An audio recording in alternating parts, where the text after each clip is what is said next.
Irmãos, eu vos saúdo com a graça e a paz de nosso Senhor Jesus. Amém? Para mim é uma honra poder estar aqui novamente nessa congregação tão querida e louvo ao Senhor por ter me dado o privilégio de poder passar por aqui e de ainda assim ser pastoreado pelo reverendo Bruno, reverendo Antônio também, que são pastores fiéis e que de fato têm compromisso com o reino de Deus, com a palavra de Deus. E a nossa oração, irmãos, como igreja, é que o Senhor continue preservando, guiando e sustentando nossos pastores. Amém?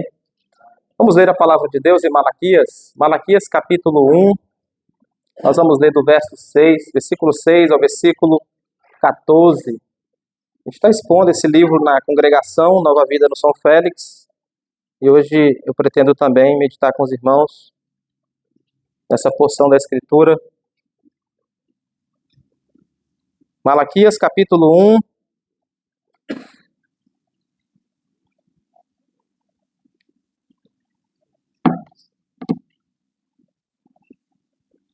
dos versículos 6 a 14. Ouça com fé a leitura que farei da palavra de Deus. O filho honra o pai e o servo ao seu senhor. Se eu sou o pai, onde está a minha honra? E se eu sou o Senhor, onde está o respeito para comigo, diz o Senhor dos Exércitos, a vós outros, ó sacerdotes que desprezais o meu nome. Vós dizeis, em que desprezamos nós o teu nome? Ofereceis sobre o meu altar pão imundo, e ainda perguntais, em que te havemos profanado? Nisto que pensais, a mesa do Senhor é desprezível. Quando trazeis animal cego para o sacrificardes, não é isso mal? E quando trazeis o coxo ou enfermo, não é isso mal? Ora, apresenta-o ao teu governador. Acaso terá ele agrado em ti e te será favorável, diz o Senhor dos Exércitos. Agora, pois, suplicai o favor de Deus, que nos conceda a sua graça. Mas com tais ofertas nas vossas mãos, aceitará ele a vossa pessoa? Diz o Senhor dos Exércitos. Tomara houvesse entre vós quem feche as portas, para que não acendesseis debalde o fogo do meu altar. Eu não tenho prazer em vós, diz o Senhor dos Exércitos. Nem aceitarei da vossa mão a oferta, mas desde o nascente do sol até o poente, é grande entre as nações o meu nome. E em todo lugar lhe é queimado incenso e trazidas ofertas puras, porque o meu nome é grande entre as nações, diz o Senhor dos Exércitos. Mas vós o profanais, quando dizeis, a mesa do Senhor é imunda, e o que nela se oferece, isto é, a sua comida, é desprezível. E dizeis ainda, que canseira, e me desprezais, diz o Senhor dos Exércitos. Vós ofereceis o dilacerado, e o coxo, e o enfermo. Assim fazeis a oferta. Aceitaria eu isso da vossa mão, diz o Senhor? Pois maldito seja o enganador que, tendo um animal sadio no seu rebanho, promete e oferece ao Senhor um defeituoso, porque eu sou grande rei, diz o Senhor dos Exércitos. O meu nome é terrível entre as nações. Amém? Oremos ao Senhor mais uma vez.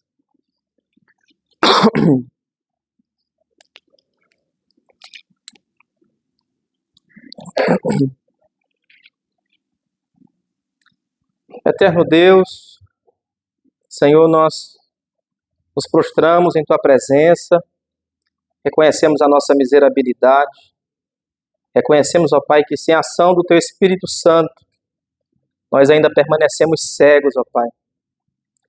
E a nossa súplica, ó Deus, é que o Senhor abra nossa mente, o nosso entendimento, aplique a Tua verdade aos nossos corações. Senhor amado, que nós possamos ter um coração humilde e que o Senhor, Pai, fale conosco poderosamente. Não aquilo, Senhor, que nós queremos ouvir, mas aquilo que nós necessitamos ouvir de Ti, da Tua palavra. Fale conosco, faz o Teu reino avançar. É o que eu te peço e por fé eu te agradeço. Em nome de Jesus. Amém e amém. Meus irmãos, o livro de Malaquias, ele é a última voz profética, por assim dizer, né? Antes de um período de silêncio de 4 séculos. Aquilo que ficou conhecido como o período interbíblico, silêncio de Deus, onde Deus não usou e nem falou por intermédio de nenhum dos seus profetas. E aqui Deus confronta seu povo por oferecer um culto sem reverência e sem temor. A mensagem de Malaquias é bem clara. Deus exige ser honrado como pai e como rei. Deus, ele reivindica a honra que lhe é devida ao seu nome. E ele faz isso usando uma analogia bem simples no versículo 6, quando ele diz: o filho honra o pai e o servo ao seu senhor. E se eu sou pai, onde está a minha honra? E se eu sou o Senhor, onde está o respeito para comigo? Teoricamente, a gente entende que o filho deve honrar o pai. E que o filho também tem o seu pai como Senhor.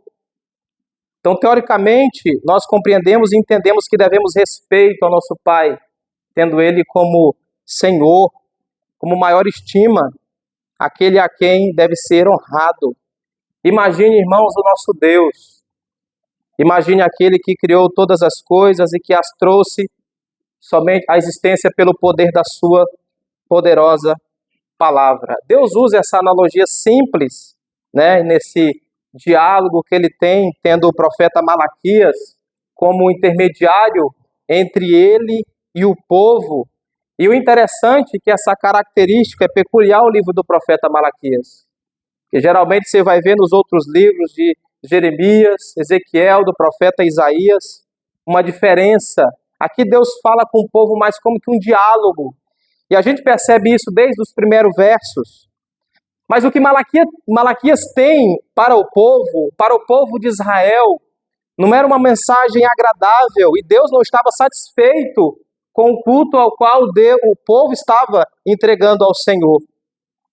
Aqui Malaquias é um profeta pós-exílicos, já depois de Neemias, do profeta Ageu, onde parece que o povo estava em um contexto desanimado. E aquelas profecias com as quais Ezequiel, Jeremias profetizou acerca da completa restauração do povo de Deus e do retorno do exílio babilônico, da construção do templo, não era tão coerente com a presente realidade que o povo estava vivendo. O povo ainda estava sendo julgado e submisso aos assírios. O templo não tinha a mesma glória do templo de Salomão. O povo ainda sofria sob impostos pesados. O povo estava desanimado por causa do contexto a qual eles estavam submetidos. Mas o povo também, mediante isso, se torna indiferente a Deus, especialmente indiferente ao culto ao Senhor, não dando honra ao seu nome, desprezando o culto ao Senhor, começando pelos próprios sacerdotes e também por meio do povo. E Malaquias, irmãos, é levantado em meio a isso, em meio a esse contexto, como um mensageiro de Deus, e esse é um papel de um profeta. Malaquias, ele não era ordenado como um pastor. Malaquias, ele foi chamado pelo próprio Deus, e Deus chama, aliás, Deus, de forma peculiar, nesse período, ele chamava profetas a que chamasse o povo novamente ao arrependimento e à obediência da lei santa de Deus. E aqui o Senhor usa de uma analogia em meio a esse diálogo, após já ter revelado nos versos 2 o amor eterno com a qual ele havia amado eles, o seu povo escolhido, demonstrando isso e tendo como prova a pessoa de Jacó em relação a Esaú, quando ele diz no verso 2, eu vos tenho amado, diz o Senhor, mas vós dizeis, em que nos tens amado. E o povo, ainda responde ao Senhor, e a gente vai ver isso nessa outra porção dos versos 6 a 14, de forma cínica. O povo ainda questiona o Senhor, tendo e querendo como prova do seu amor, bênçãos materiais, bênçãos temporais. E Deus o diz nos verso 2, a bênção com a qual ele já havia abençoado eles. O amor com o qual ele já havia os amado é aquele amor eterno. E Deus usa como prova do seu amor a doutrina excelente da eleição, onde Deus escolhe o povo de Israel e elege-o para manifestar a sua glória e o seu nome e a sua santidade às demais nações. Geralmente, irmãos, é a postura muitas vezes nossa. Às vezes nós como cristãos queremos tomar como prova do amor de Deus as bênçãos materiais. Aquilo que Deus nos dá, o emprego, a esposa, a namorada, a casa, o carro, e muitas vezes limitamos a Deus e pecamos contra o Senhor, porque muitas vezes temos um conhecimento míope de Deus, como aparenta que é a realidade dos sacerdotes. E a irreverência do culto, e um culto feito de forma indiferente, se dá por uma compreensão míope do ser de Deus, por um entendimento fraco, superficial acerca de Deus. E é o que Deus vai reivindicar do povo no versículo 6. A honra por ele ser pai, ter gerado eles, ter escolhido esse povo, elegido esse povo com o seu amor eterno. E reivindicar a honra que é devida ao seu nome, porque os sacerdotes estavam desprezando o nome de Deus. Desprezar o nome de Deus, irmãos, segundo as Escrituras, a palavra de Deus, é desprezar quem Ele é. Quando fala do nome de Deus, a Bíblia está dizendo acerca daquilo que está intrinsecamente ligado ao que Ele é, a sua autoridade, a sua glória, ao seu ser, o seu caráter. E os sacerdotes estavam desprezando o Senhor dos Exércitos. Ó sacerdotes que desprezais o meu nome. Mas ainda assim eles respondiam de forma cínica. E a parte B do verso 6 diz: vós dizeis, em que desprezamos nós o teu nome? Porque a forma com a qual eles cultuavam a Deus, a forma como eles se praticavam o culto ao Senhor, evidenciava um desprezo, um desdém àquilo que Deus é, conforme a sua lei e a sua santa palavra. E a palavra do Senhor é bem clara: Deus exige ser honrado como Pai e como Rei. A pior cegueira, meus irmãos, é quando alguém peca, mas não consegue enxergar o seu próprio pecado. E aqui nessa situação é a condição dos sacerdotes. Aqueles que são da descendência e da tribo de Levi, que foram separados e que tiveram como ofício instituído pelo próprio Deus para a entrega do sacrifício, para o trabalho no templo de culto ao Senhor. Mas eles pecam deliberadamente contra o Senhor. Parece que estão vendados os seus olhos, iludidos e cegos por causa do seu pecado.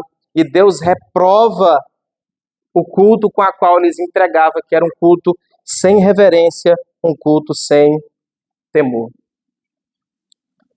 O povo oferecia pão impuro, animais defeituosos, e Deus pergunta: aceitaria o governador essas ofertas? Será se o governador assírio que está entre vós aí em Jerusalém, se vocês chegassem lá também com esse animal em meio a esse governador terreno, ele aceitaria essa oferta da mão de vocês? Quanto mais ao Senhor, aquele que é santo.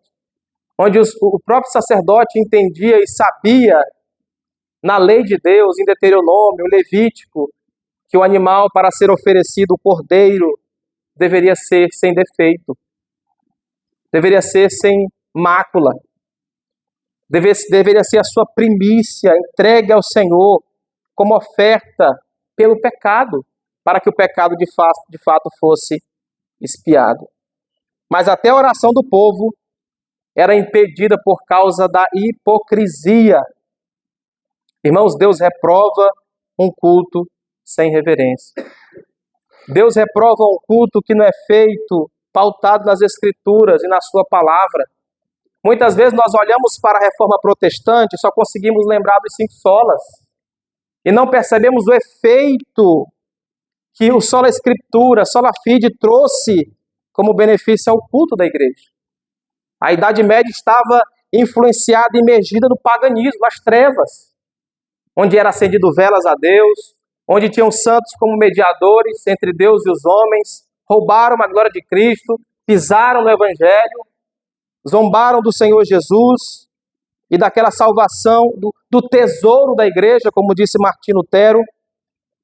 Mas não foi só exatamente isso que Deus trouxe novamente à igreja, a salvação pela graça, pela fé, mas como consequência disso também um culto bíblico, um culto simples, que converge na glória de Deus e que é cristocêntrico, onde toda a glória no culto converge na glória de Deus e é feito pela mediação única de Jesus. Um culto simples, sem velas, sem santos, e a gente percebe essa distinção e essa diferença de um culto protestante para um culto católico romano. E aquilo que ficou conhecido depois como princípio regulador do culto. Aquilo que a Bíblia ordena que façamos no culto, nós fazemos. Se a Bíblia não ordena, nós não fazemos. E é dessa forma. E essa é a diferença de um culto bíblico para um culto que é contrário à palavra de Deus. Para os católicos romanos, acender vela a Deus, a Bíblia não ordena. Mas não há problema acender uma vela. Nós entendemos que não. Se a Bíblia não ordena, nós também não utilizamos no culto ao Senhor. E essa deve ser a postura da igreja, do povo de Deus, em relação à ordenança do Senhor com o culto. Irmãos, o culto expressa publicamente o que uma igreja crê. O culto, ele mostra o termômetro da espiritualidade, do conhecimento bíblico, teológico de uma igreja. O culto revela, em meio ao que cantamos, o discipulado, a doutrina que é pregada, revela a condição e o que nós compreendemos acerca de Deus, do Evangelho e da salvação. A Igreja Católica, com a sua teologia, que é uma abominação diante do Senhor, revela uma salvação por obras, por meio dos santos. Já uma adoração bíblica, um culto bíblico, reformado, e que é limitado àquilo que a Bíblia diz. Ele revela uma salvação tendo como mediador o Senhor Jesus. Então o culto que nós prestamos a Deus revela muito a postura e a situação da alma e da situação espiritual de uma igreja. O povo oferecia pão impuro, animais defeituosos, aquilo que era contrário à palavra de Deus. E Deus pergunta a eles: aceitaria o governador essas ofertas? Um culto, irmão, sem coração, sem temor e sem prioridade, ele é rejeitado por Deus. Porque até a oração do povo era impedida por causa da sua hipocrisia, Porque os sacerdotes sabiam a forma pela qual Deus havia ordenado a que eles deveriam cultuar ao Senhor. Mas eles faziam pouco caso do mandamento e da ordem de Deus. O povo trazia animal defeituoso, o povo trazia qualquer coisa e eles assim ainda apresentavam ao Senhor. E cinicamente ainda questionavam: o que nós temos desprezado o teu nome? No que nós temos violado a tua lei? E Deus diz: vocês têm desprezado o meu nome. Parece que vocês não entendem, não compreendem que Deus é santo, que Ele é digno de uma adoração verdadeira, reverente. E a gente vê no versículo 10, um dos versículos mais fortes dessa passagem, com a qual Deus fala ao povo em relação à postura deles por causa do culto. O povo está oferecendo sobre o altar pão imundo, estavam oferecendo animais coxos, defeituosos. E o Senhor ainda diz no verso 9 e 10, agora, pois, suplicai o favor de Deus, que nos conceda a sua graça, mas com tais ofertas nas vossas mãos, aceitará Ele a vossa pessoa, diz o Senhor dos Exércitos. Tomara houvesse entre vós quem feche as portas, para que não acendesseis debalde o fogo do meu altar. Eu não tenho prazer em vós, diz o Senhor dos Exércitos, nem aceitarei da vossa mão a oferta. Tomara houvesse entre vós alguém que feche as portas. O povo havia desprezado o altar do Senhor, desprezado o próprio Deus, e estavam cultuando a Deus de qualquer forma, sem reverência e sem temor.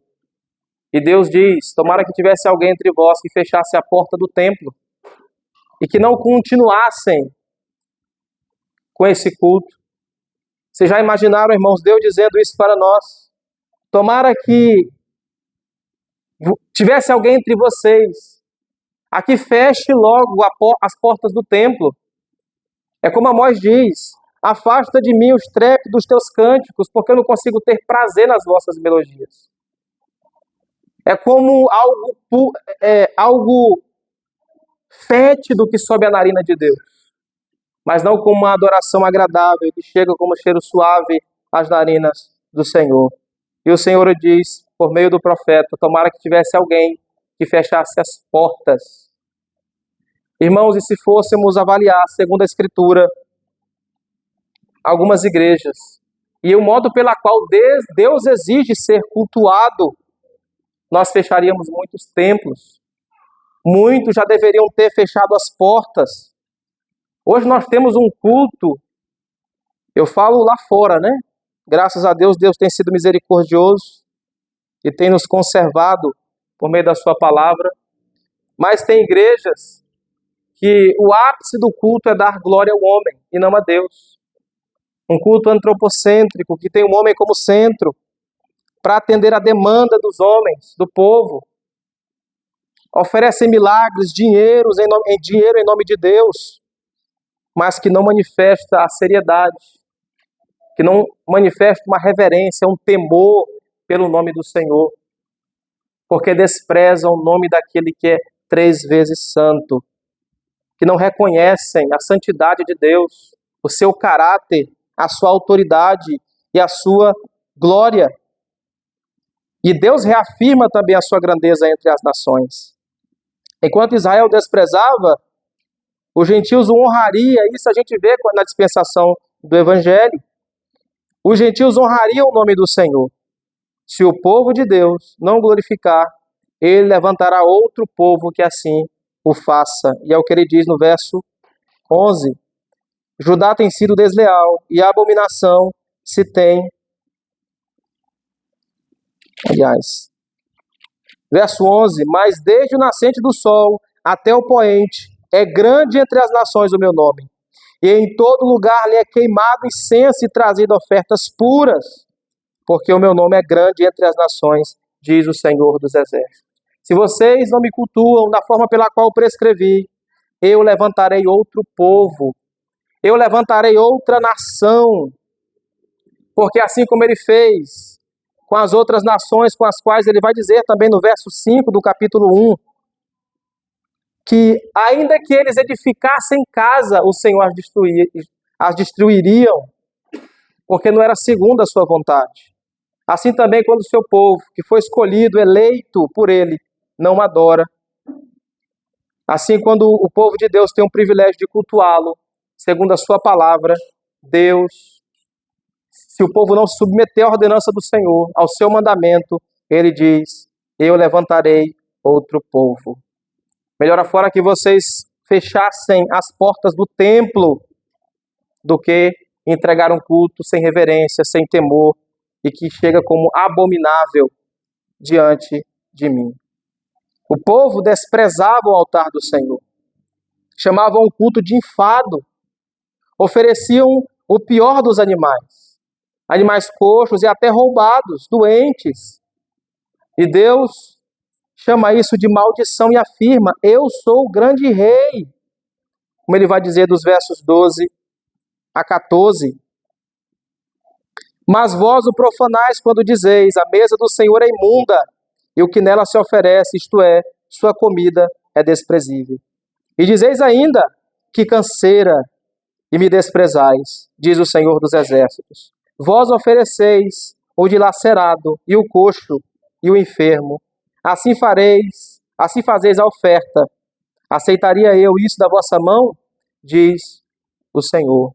O povo desprezava cinicamente, abertamente, o nome de Deus. E Deus chama isso de maldição e afirma: eu sou o grande rei. Ele reivindica a sua autoridade. Ele reivindica uma adoração verdadeira, em espírito e em verdade. Deus exige honra no culto. Deus, ele rejeita uma adoração sem sinceridade. Deus prefere um templo fechado a um culto desprezível, que não passa do teto, onde as melodias convergem na glória do homem, não cantam o evangelho e não glorificam o Senhor, onde é uma pregação palatável para agradar as pessoas, para entreter convidados. Deus rejeita uma adoração sem sinceridade. Deus prefere um templo fechado a um culto desprezível. Nós devemos oferecer o melhor a Deus, o melhor ao Senhor. Devemos adorar Ele com o nosso intelecto, com a nossa atenção. Devemos, irmãos, nesse ajuntamento solene, entender que nós somos abençoados por Deus quando expostos pela sua palavra. Quando cantamos de forma congregacional ao Senhor, Deus despeja da sua graça. Deus fala conosco pela sua palavra, nós somos confrontados pela sua palavra e Deus aplica a sua palavra pelo seu Espírito Santo ao nosso coração. Devemos oferecer o nosso melhor a Deus. Na perspectiva daquilo que Paulo diz em 1 Coríntios 10:31, no comer, no beber, ou fazendo qualquer outra coisa, a que façamos para a glória do Senhor. E nós sabemos, irmãos, que tudo aquilo que era feito no Antigo Testamento em relação ao sacerdócio especial, que era uma tipificação do ministério de Cristo, ele sendo o sumo sacerdote, supremo sacerdote, aquele a quem de fato pode perdoar pecados sem sangue. Aliás, não como da mesma forma pela qual os sacerdotes faziam no templo, levando um cabrito, uma ovelha, um animal, mas de forma perfeita, um sumo sacerdote com o qual comprou povos com o seu sangue de todas as nações, de todas as etnias. Cristo, ele é o sacrifício perfeito que torna a nossa adoração aceitável diante de Deus. Nossa adoração só é aceitável diante do Senhor por causa da mediação de Cristo Jesus. E aqui, irmãos, diante da palavra de Deus, com a qual o Senhor termina dizendo no verso 14 ao povo: pois maldito seja o enganador que, tendo um animal sadio no seu rebanho, promete e oferece ao Senhor um defeituoso. Porque eu sou grande rei, diz o Senhor dos Exércitos. O meu nome é terrível entre as nações. Será se diante do conhecimento que temos de Deus, do seu caráter, dos seus atributos, temos honrado o Senhor como Pai e Rei? Temos de fato nos achegado a Ele, cônscio de que precisamos de Cristo? Sim. Da mediação de Jesus? Sim. Onde nossa adoração só é aceita por meio dEle, pela fé, com arrependimento. Mas, porém, com o coração contrito, com o coração quebrantado, com o coração que entende a sua miserabilidade e que está diante de um Deus que é santo, que é puro, de um Deus que não tolera o pecado. Será se a minha adoração, a nossa adoração diante de Deus, ela é uma adoração reverente ou somente uma adoração mecânica? Onde nós fazemos, como um costume, é uma adoração dominical, com a qual nós fazemos de forma mecânica e não somos beneficiados. E Deus não é honrado. Precisamos oferecer a Deus, irmãos, um coração contrito, reverente, quebrantado, oferecer a Deus o melhor do que temos, não o resto. Será se o nosso coração de fato está no altar, ou estamos semelhante aos fariseus e saduceus com os quais Jesus o repreende, dizendo severamente: esse povo tem me adorado com os lábios, mas o seu coração está longe de mim. Uma adoração feita só de lábios não passa do teto. A adoração tem que vir do coração. E só um coração que foi regenerado, libertado do pecado, um coração que foi transformado pelo poder do Evangelho, é que adora a Deus verdadeiramente, em espírito e em verdade, como Jesus diz em João 4, 24, 25. Então, será se essa é a adoração que nós estamos entregando ao Senhor? A sinceridade, a fidelidade naquilo que cantamos, naquilo que pregamos, em cada ato do culto eu faço para que Deus seja glorificado. A leitura conjunta das Escrituras, o cântico congregacional. Eu participo, eu assisto o culto, como muitos tolamente o fazem e diz. Não, irmãos, hoje eu vim assistir o culto. Não existe isso. Crente não assiste culto. Os filhos de Deus participam do culto. Nós viemos aqui em ajuntamento solene adorar o Rei, adorar o Senhor, adorar o grande eu sou, aquele que é santo e que é digno de toda a nossa adoração. Precisamos adorar o Senhor com os lábios, mas com o coração que entende que Deus é santo e que reconhece o seu caráter e que tem conhecimento da sua grandeza e do seu poder. Irmãos, hoje a gente vive num contexto com o qual esse é um assunto de suma importância para nós.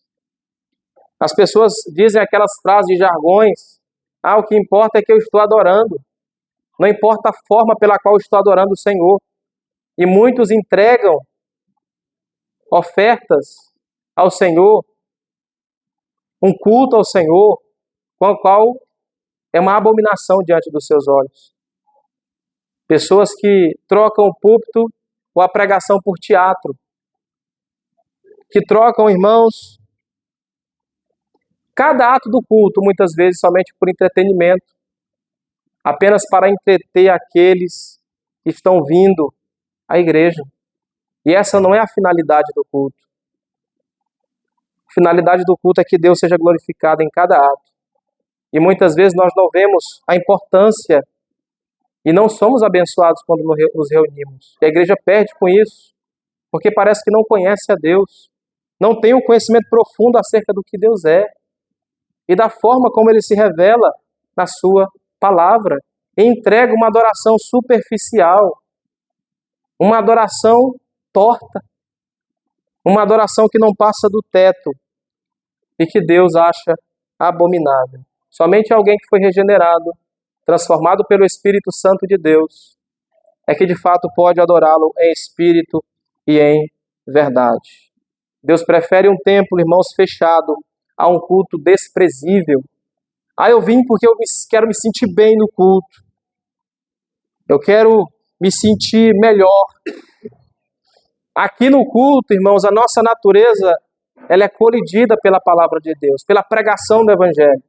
Aqui nós somos confrontados. Você não vem para a igreja para ser somente abençoado com bênçãos materiais, mas para crescer na graça e no conhecimento do Senhor Jesus, o nosso sumo sacerdote, aquele que torna a nossa adoração, a adoração de pecadores, aceitáveis diante de Deus, que está entre a igreja, entre os louvores do povo de Deus. Louvemos o Senhor com os lábios, mas com um coração que reconhece que Deus é Pai, que Deus é Rei. E semelhante ao modo como nós honramos os nossos pais, temos com maior estima, temor e reverência, quanto mais aquele, irmãos, que nos transportou do reino das trevas e de forma imerecida nos adotou como filhos. Parece que o povo de Deus não vê motivação para cultuá-lo. Parece que o povo de Deus é semelhante ao povo de Israel no período de Malaquias. Não faz sentido cultuar a Deus se tudo não está indo bem. E muitos só estavam preocupados com o seu investimento, com as suas construções, e desprezavam e negligenciavam o culto ao Senhor. As pessoas têm uma tendência, nós temos essa tendência pecaminosa de só querermos servir a Deus quando tudo vai bem. Quando tudo vai bem em nossa vida. Se Deus não me dá, e às vezes até colocamos o Senhor na parede. Se eu não tivesse, não acontecer assim, eu não vou para o culto. e desonramos o Senhor e quebramos o seu mandamento quando atentamente não respondemos à convocação do Senhor.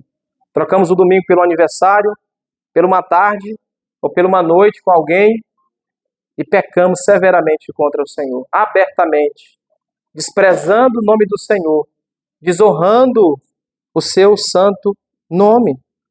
Porque se dizemos que somos cristãos, se dizemos que somos filhos de Deus, nós precisamos refletir a imagem de Cristo, o caráter do Senhor. E o que Deus exige dos seus adoradores é isso. Como Pedro diz em sua carta, no primeiro capítulo, nos versos 15 e 16. Se é santo aquele que vos chamou, tornai-vos vós também santos em todo o vosso procedimento, porque escrito está, sede santos, porque eu sou santo. E é assim que são definidos, caracterizados, aqueles que são chamados pelo Senhor e que o adoram em espírito e em verdade, que oferece um culto de coração reverente, que entende e vê, como Eclesiastes diz no capítulo 5, guarda o pé quando entrares na casa de Deus. Sejam poucas as tuas palavras. Não te precipite com a tua boca. Deus está no céu e tu está na terra, portanto, sejam poucas as tuas palavras. Deus está presente aqui. Deus está presente quando o seu povo se reúne. Pastor Antônio também falando sobre, reverendo Antônio falando sobre isso uma vez na congregação, ele disse algo que muitas vezes nós não percebemos a importância desse ajuntamento. Ele disse que ainda que a Organização das Nações Unidas tivessem se reunido hoje, esse culto seria muito mais importante, irmãos. Ainda que qualquer outra organização no mundo se reunisse hoje, o culto ao Senhor, a adoração ao Senhor, é o que de fato deve fazer com que tenha brilho em nossos olhos, anseie o nosso coração em estar presente nesse ajuntamento solene para cultuar o nosso Deus. Amém, meus irmãos? Que nós, ao se aproximar o dia do Senhor, na segunda-feira, já saindo daqui, entendendo que devemos nos preparar para estar no dia do Senhor novamente, para cultuá-lo, para entregar uma adoração da qual Ele é digno. A forma pela qual honramos o patrão, não falhamos no horário. E por que muitas vezes nós queremos tratar Deus de qualquer forma? Muitos querem tratar Deus como moleque, como homem. Você dá tapinha nas costas e diz, está tudo bem. E esse não é o Deus das Escrituras. Deus é santo e Ele quer ser honrado pelo seu povo, ser adorado em espírito e em verdade. Amém, meus irmãos? Oremos ao Senhor e roguemos a Ele a sua graça sobre nós.